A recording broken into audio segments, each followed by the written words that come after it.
Est-ce que le poisson a conscience d'être mouillé?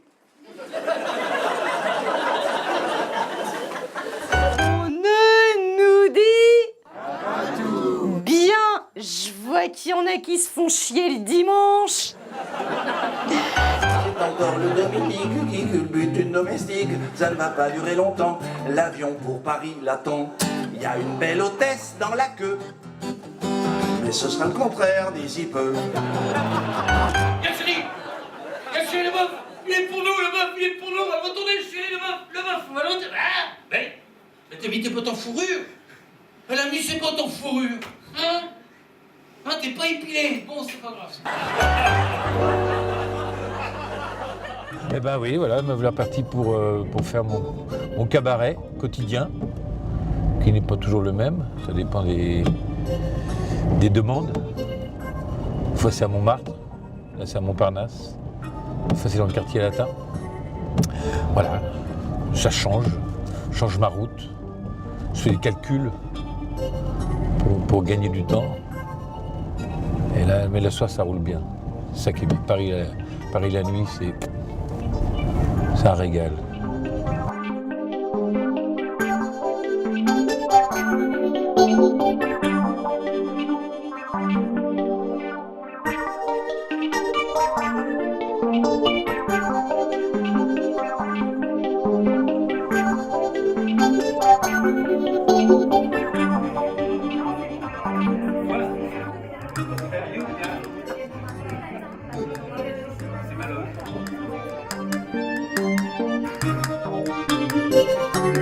Quand j'ai démarré le métier, comme on n'avait pas beaucoup de talent, alors on avait beaucoup de matériel, beaucoup de matériel, parce que ça compensait le talent. Et j'ai toujours autant de matériel.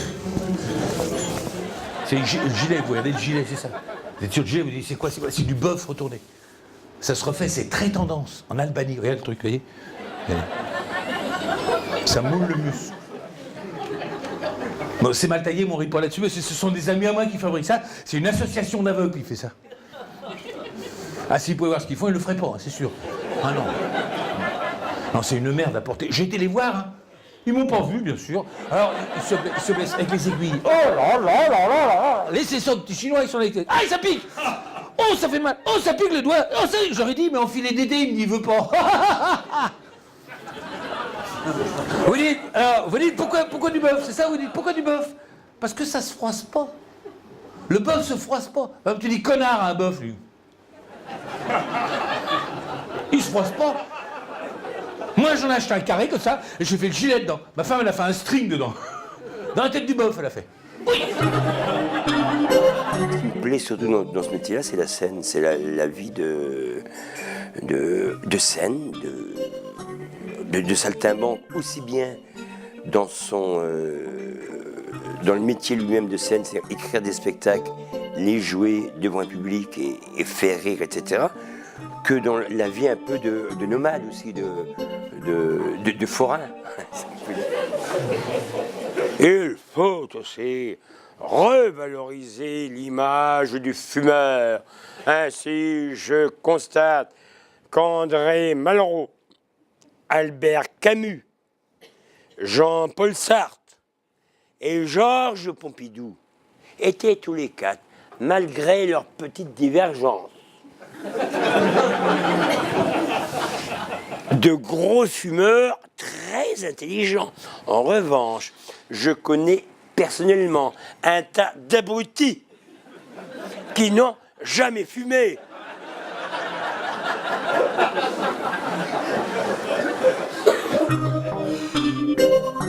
Ah, ouais. Là, je vous attendais pas vraiment, là. Vous me prenez un petit peu au saut du lit. Je suis même pas rasé. Alors je me rase, je me coiffe, je me maquille et j'arrive. Voilà, c'est mieux comme ça. Bien coiffé, bien rasé. Ou presque. C'est mieux comme ça. Comme ça, bon, comme ça c'est jeune. Et alors là, c'est plus aventurier. Non? Bon, je me termine et je reviens. Et voilà. Je me suis retrouvé sans le vouloir sur les traces de mon père. Mon père était chansonnier et il passait dans beaucoup de cabarets et de spectacles, des galas, etc. Et moi j'avais une famille d'artistes. Enfin, mon père est décédé, mais c'était un artiste de cabaret. Ma sœur est comédienne. Enfin, et ayant été élevé un peu dans ce métier-là, je ne souhaitais pas forcément faire de la scène, voire pas du tout. Donc c'est vraiment un pur hasard. Mais c'est vrai que j'y suis bien et très heureux. Donc merci le hasard, en gros. Bonsoir. Merci beaucoup. Merci beaucoup. Merci beaucoup. Merci beaucoup. Merci à tous d'être venus ce soir pour ma toute nouvelle émission sur mon plateau à moi, à moi. Oh oui, à moi. Pardon, pour un donc tout nouveau débat. Le thème du débat ce soir, les hommes préfèrent les blondes, mais les brunes ne comptent pas pour des prunes. On peut les applaudir très très fort s'il vous plaît. Applaudissements. Merci. Merci beaucoup. Merci bien. Merci. Asseyez-vous. D'accord. Merci. Bien, alors, les hommes préfèrent les blondes, mais les brunes ne comptent pas pour des prunes. On sait tous ce que représente la blonde. Hein. La blonde, c'est quoi? La blonde, c'est le stéréotype de la femme parfaite. C'est celle qui fait fantasmer tous les hommes. C'est la couverture des magazines, c'est le top modèle, c'est le canon, la blonde. Et pourtant, il y a aussi des boudins. C'était pas mon idée, c'était Emmanuel Eberlé avec qui je travaillais, donc qui était mon co-auteur, qui a eu l'idée de me faire passer une audition à la main au panier parce qu'il en avait fait une lui-même. Et c'est comme ça que ça s'est fait. J'ai fait l'audition d'abord devant Gérard Delalot. Et ensuite, j'ai fait l'audition publique et puis j'ai eu un mois de programmation ensuite. Et voilà comment ça s'est fait. Terrible nouvelle pour les amateurs de musique. La star de la chanson française, Véronique Sanson, serait toujours en vie. Elle a un petit coup de gueule à passer. Véronique, c'est à vous.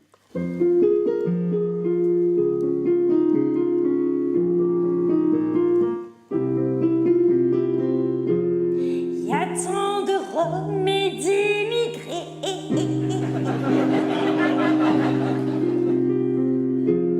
que je n'arrive plus à distinguer les vrais Français et qui aimaient ou rejetaient et recommencer là où l'histoire s'est arrêtée. Et Valls voudrait dormir dans un paradis blanc. Les charters s'envolent et le soleil le vent. Moi, je dirais que artiste de cabaret, avoir fait du cabaret, c'est aussi notre petite légion d'honneur à nous, quoi.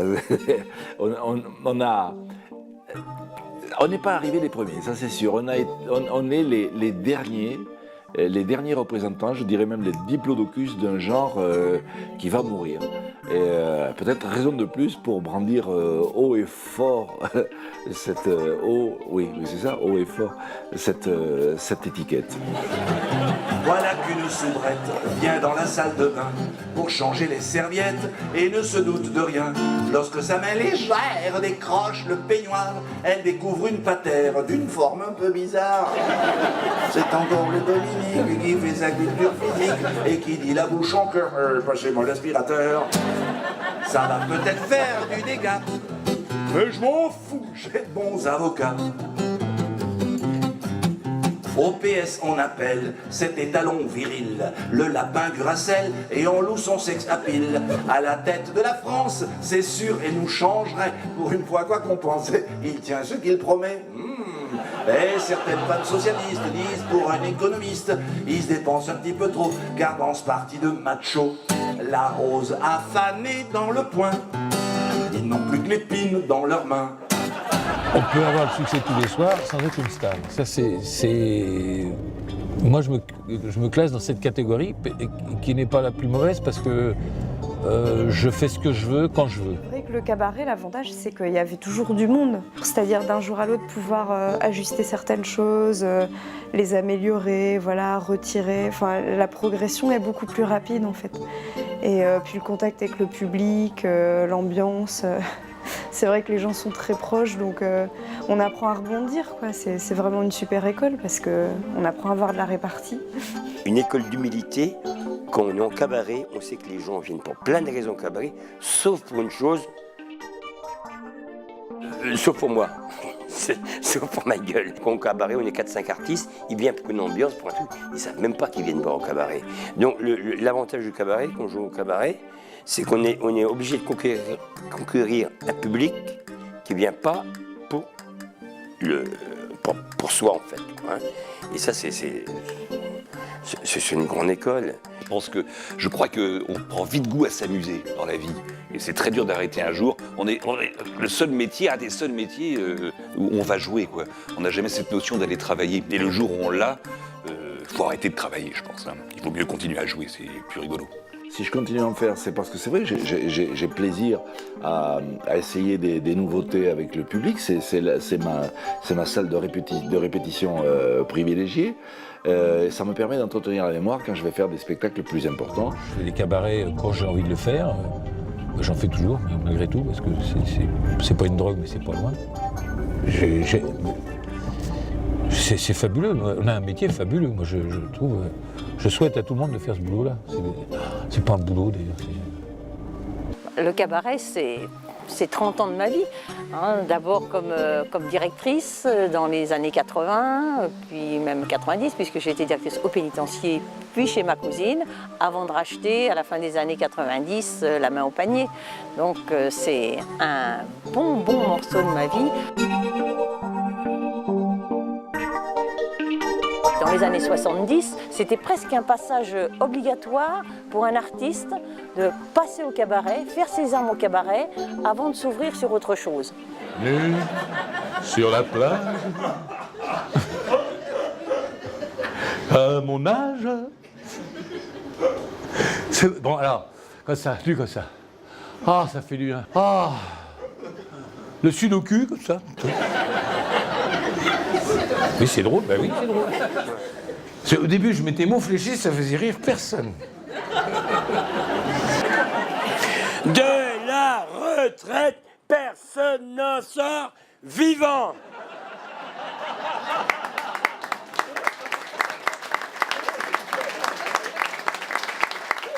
Alors, pourquoi dès cette prochaine fin de mois, en bas des bulletins de retraite, n'imprime-t-on pas encadré en noir et en gras? C'est à vie, la retraite tue.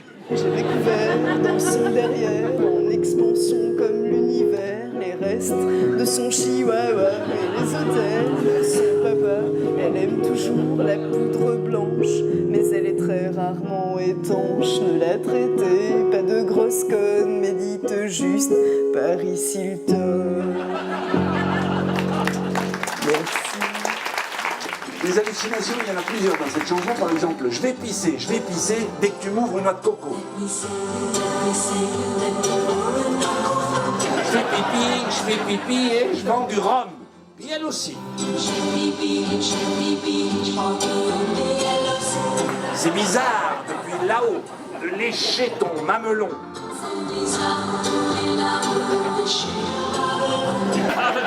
Alors, j'ai pris Prapéran, oui, Prapéran. Oui, c'est des suppos, oui. Ah, ces suppos, c'est un suppo 4 fois par jour. Le même. C'est pas toi qui vas le chercher, imbécile. On fait rire les gens pendant une demi-heure. On remonte dans sa voiture, puis on se retrouve tout seul, puis on met France Info, un truc comme ça. Et tout retombe, et c'est marrant, cette graduation des choses quand même. Bon, le plus magnifique, honnêtement, quand tu es sur scène et que tu regardes des gens qui arrivent peut-être un peu des fois en faisant la gueule parce que ce sont des couples qu'on peut se disputer 5 minutes avant et que tu vois le visage rire, ça fait une putain de lumière sur leur visage et toi, ça te rend franchement heureux. Et plus ils vont rire, plus tu vas rire, et plus tu vas rire, plus ils vont rire. Il y a la scène et l'après-scène, on se rappelle les deux à la fois, mais là, par exemple, ce soir, là, tous les gens sont partis, c'était plein, après on se retrouve tout seul, voilà, ça dépend des soirs et c'est comme ça. Même, je pense que même les gens, les grosses pointures ont le même problème. C'est-à-dire que c'est terrible, je prends l'exemple d'un chanteur international, un McCartney ou un même français, je dirais l'idée puisque c'est notre référence. Quand il a fini son concert, les gens ils hurlent son nom pendant un quart d'heure et après il remonte dans sa voiture, tout seul. Là c'est terrible, il va se coucher, enfin, il essaye de dormir. Ce qui est impossible d'ailleurs. Il y a une telle poussée d'adrénaline que... on regarde la télé, on regarde chasse et pêche. Dans un cabaret, on y va pour manger, et puis il y a des artistes qui passent sur scène. C'est, à mon avis, beaucoup plus difficile d'accrocher le public.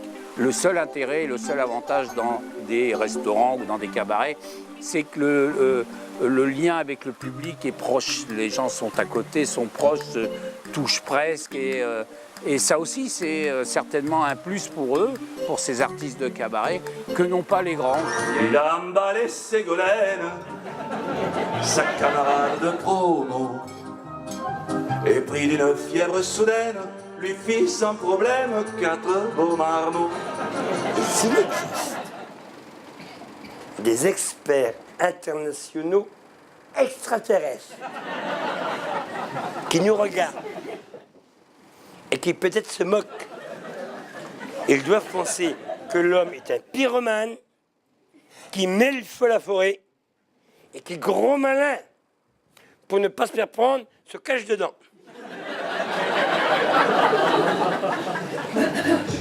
J'ai tout mangé le chocolat et j'ai chopé la chihuahua.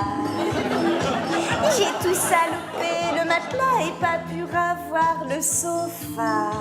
Alors la grande question, c'est ça, c'est ce pourquoi. Pourquoi ils ne sont jamais passés à l'autre stade? Alors, il y a différentes raisons. Soit un choix délibéré, ça arrive. Il y en a qui n'ont pas envie d'être star. Et je crois que pour être star, de toute façon, il faut avoir une envie énorme. J'ai connu, moi, j'ai des copains qui sont des grosses pointures, qui ne pensent qu'à ça. Ils ont que ça en tête, ils vivent dans leur chambre de bonne. Et moi, j'ai la vache enragée pendant 6 mois, 1 an, 2 ans, et puis poum, et puis après, ça démarre. Alors, il y en a qui ça démarre pas. Alors là, c'est terrible. Ceux qui veulent être une star et qui n'y arrivent pas, ça, c'est terrible. Ça, c'est la pire des choses. Ouais, il paraît qu'il faut 10 ans pour qu'un spectacle soit abouti. J'ai encore 5 ans devant moi.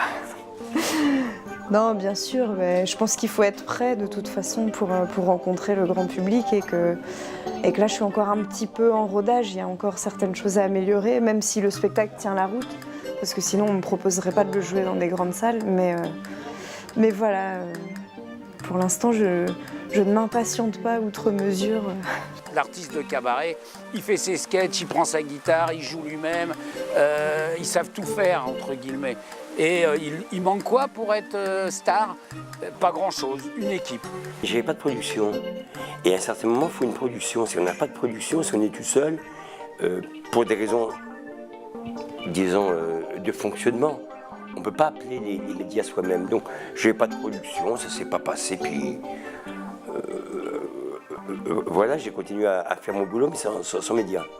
Enfin, on n'en connaît pas qui sont auteurs, compositeurs, producteurs, managers, habilleurs et artistes et éclairagistes et qui font le son.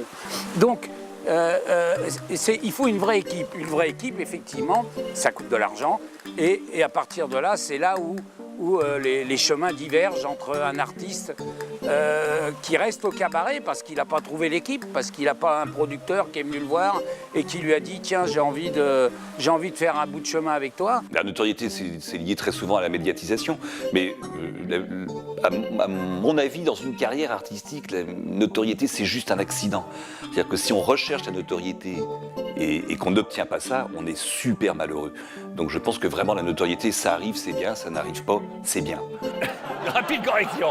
Rapide correction. Allons-y, une bonne correction.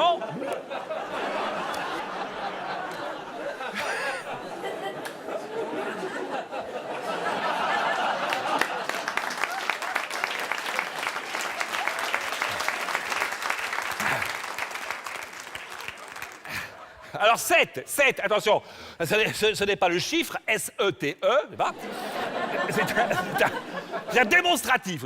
C'est des démonstratifs pour démontrer les monstres actifs. Oui. On dit cet androïde, ce monstre, cette horreur, cette dégoûtation, cette saleté, saloperie. Quand il s'adressait à Mémé, il disait « Ah, ma biche, ma colombe, oh, ma coucounette, ma galinette, ma pipistrelle. » Ça, c'est beau, hein, Pépé, quand tu parles comme ça. On dirait un véritable poète. Il me disait « C'est pas ça, imbécile, c'est que je me rappelle plus comment elle s'appelle. » Vous moquez pas, ça nous le fera tous un jour ou l'autre. Hein. Et je terminerai par la dernière blague de mon grand-père, qui est devenue une blague de famille. Avec tout l'alcool qui coulait dans les tranchées, le soldat inconnu était sans doute un alcoolique anonyme.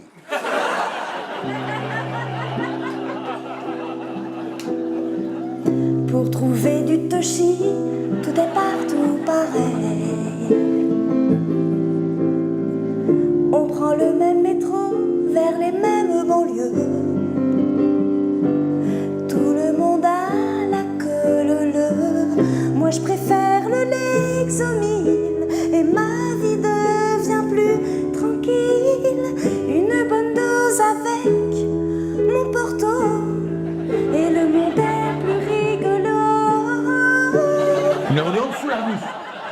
Parce qu'il y a un gros problème avec sa voiture, il s'est fait tirer les sièges de sa bagnole. Il tire les sièges des voitures, mais où va la jeunesse? Plus de sièges.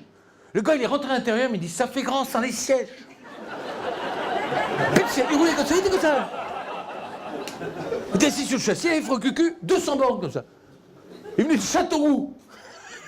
Il voulait aller à Châteauroux la nuit. Il n'a pas vu, c'était éteint. Moi, je l'ai vu toujours Châteauroux. Hein. Ils ont bien fait d'éteindre. Dans le temps, on a connu les émissions de Guy Lux, Fabrice et tout ça, et qui prenaient beaucoup, qui s'inspiraient beaucoup du cabaret, et qui prenaient beaucoup dans le cabaret, d'artistes du cabaret. C'est grâce à ça que certains sont sortis, de très grands artistes aujourd'hui qu'on voit dans des grandes salles, sortent du cabaret. Ils ont eu la chance de trouver, la chance c'est la niaque, hein, bien sûr, hein, on n'arrive pas comme ça, de trouver une équipe, un producteur qui les a sortis un peu de l'ombre.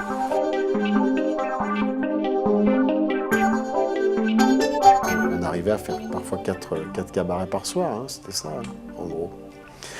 Mais c'est ce que je dis, je suis très heureux de l'avoir fait parce que j'ai appris mon métier. J'ai appris mon métier. Après, j'ai travaillé avec Jacques Martin, qui était... qui vénérait les chansonniers. D'ailleurs, il disait, pour en revenir aux chansonniers, on chansonne sur l'actualité, il nous disait ça. On se faufilait entre les cuisines, les odeurs, les gens. Mais que de souvenirs hallucinants. C'était hallucinant. Et c'était des torrents de rire. Voilà, les gens, ils se marraient à fond. Vraiment, ils se forçaient pas. Des torrents de rire. Moi, c'est le souvenir que j'en ai du cabaret. J'ai jamais autant fait rire les gens qu'au cabaret, quoi.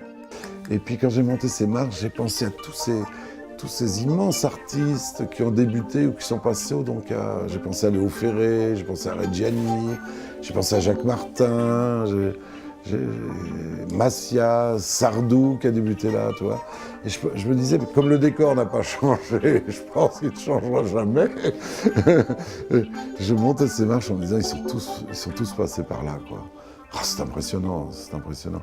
Et alors, il y a un rapport salle-scène qui est unique, quoi. On est sur le public. Ah non, j'ai passé des bons moments, vraiment des bons moments. Il donne au candidat le nom d'un écrivain, faire trouver le prénom, 30 000 € à gagner. Le plein d'essence dans 6 mois. L'écrivain, c'était Zola, il avait le choix entre Émile ou Gorgon. Il a perdu les 30 000 €. Jésus, t'étais invité. À un moment donné, il dit, il n'y a plus de... Il dit, non, il n'y en a plus. Maintenant, on va boire de l'eau. Et il y a un gars qui dit, non, hors de question que l'on boive de l'eau. Je l'ai vu, l'autre, cet après-midi, il a marché dessus. Bien regardé qu'il était de Jésus. Il a été obligé de transformer l'eau en pinard. Voilà, tout a commencé la grande industrie de tout. Tout a commencé là, une vino veritas, picoli picolas, beaujoli beaujolage, t'as bonjour de du bœuf. Ces amis-là m'avaient pris rendez-vous pour faire une audition au Jockey Club. Alors le Jockey Club, c'était un cabaret très connu du boulevard Montparnasse, avec des entraîneuses qui étaient habillées en jockey. Et donc, pour arriver à en placer une là-dedans, c'était un peu difficile parce que les clients étaient plus intéressés par les hôtesses que par ce que je pouvais raconter. Donc ça a été un fiasco terrible. Et 3 semaines plus tard, ils m'ont fait auditionner à l'échelle de Jacob, chez la célèbre Suzy Lebrun. J'ai passé une audition et 8 jours plus tard, elle m'a engagé. J'y suis resté 1 an et puis après, j'ai fait le théâtre de 10 heures, le caveau de la République. J'avais pas de voiture, je faisais le caveau de la Bolée à Saint-Michel et la main au panier bout du boulevard Saint-Germain à pied en courant tous les soirs. J'arrivais au moment où il me présentait et c'est là où j'ai rencontré celui qui deviendra ensuite mon pianiste.